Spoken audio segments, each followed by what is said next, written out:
कराची में दौरान ट्रेनिंग शहीद होने वाले अलीपुर चट्टा के होनहार सपूत मेजर आगा समर अब्बास गुल को हज़ारों सोगवारों की मौजूदगी में सुपुर्द हाक कर दिया गया। नमाज जनाजा मौलाना नसीर हुसैन ने पढ़ाई।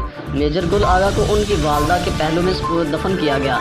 इस होनहार सपूत मेजर ने 29 जुलाई 1982 को अलीपुर चट्टा में आँख खोली और 2009 में पाक फौज में कमीशन हासिल की और सेकंड लेफ्टिनेंट भर्ती हुए। इस दौरान उन्होंने मुजाहिद बटालियन के साथ मुख्तलिफ मुकामात जिसमें लाहौर, आज़ाद कश्मीर और मुल्क के दीगर बॉर्डर्स पर अपनी फ़राइज़ अंजाम दिए। 23 मार्च 2019 को उन्हें मेजर के ओहदे पर तरक्की दी गई और वो मज़ीद ट्रेनिंग के लिए कराची चले गए, जहां वो समंदर में रूटीन की बहरी मशक़ें सर अंजाम दे रहे थे और गोताखोरी की ट्रेनिंग हासिल कर रहे थे कि छलांग लगाने पर उनका सर चट्टान से टकराया और उबर न सके। इस तरह उन्होंने अपनी जान मुल्क पर कुर्बान कर दी।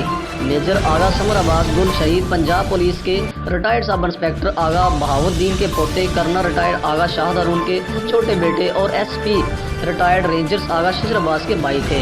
मेजर गुल आगा ने सोगवारान में 2 मासूम बच्चे, बेवा, बूढ़ा बालद जिसका जज्बा जवान है और दीगर अजीज़ों कारब छोड़े हैं।